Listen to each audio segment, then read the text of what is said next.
მონიტორმა ექსკლუზიურად გაარკვია, რომ საბერძნეთში კუნძულ კრეტაზე ირანის სპეცსამსახურების სასარგებლო ჯაშუშობის ბრალდებით დაკავებული 35 წლის მამაკაცი სამირ გ გარდაბნის მუნიციპალიტეტის მკვიდრია. ის მარნეულში ერთ-ერთ მედრესეში სწავლობდა.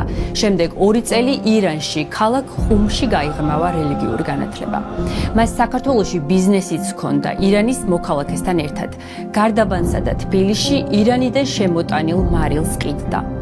საბერძნეთის დაზვერვის სამსახურის მონაცემებით მამაკაცი 5 თებერვალს ჩაფრინდა გერმანიიდან და მაშინვე კუნძულ კრეტისკენ გაემართა.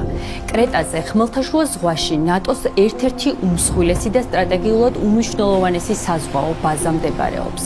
ეს არის ერთადერთი საზღვაო ბაზა ხმელთაშუა ზღვის აღმოსავლეთ ნაწილში, სადაც ამერიკის შეერთებული შტატების სამხედრო საზღვაო ფლოტის ავიამზიდებს პირდაპირ ნავსადგომთან შეუძლიათ გაჩერება და შესაბამისი მომსახურების მიღება. ბერძნული მედიის ცნობით, სამირ გ-მ თავიდან სწორედ სუდის ყურის ხედით იქირავა სასტუმრო, შემდეგ კი ქეშად 17,000 ევრო გადაიხადა ყურის უკეთესი ხედის მქონე ფეშენებელური ვილისა და ავტომანქანის 3 თვით საქირავებლად.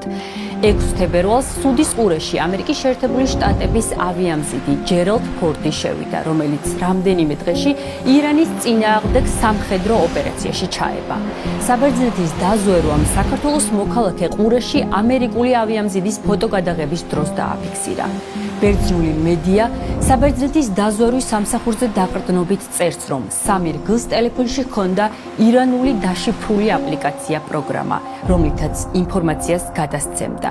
სამირ გ ვილაში სპარსულად საუბრობდა და ყველა საუბარს იწყებდა კოდური ფრაზით კრეტაზე ნაყინი გემრიელია. საქართველოს მოქალაქის მობილურში ასევე აღმოჩნდა ტელეფონის ნომერი, რომელიც კუნძულ კრეტაზე მანამდე დაკავებულ აზერბაიჯანის მოქალაქეს ეკუთვნოდა. ის 2025 წლის ზაფხულში ირანის სასარგებლო ჯაშუშობისთვის აიყვანეს. დაკავებულის დედა მონიტორთან ინტერვიუში ამბობს, რომ შვილის უდანაშაულობაში დარწმუნებულია და მის ჯაშუშობას გამორიცხავს. სამირის ირანის სპეცსამსახურებთან კავშირს გამორიცხავს მისი ცოლიც.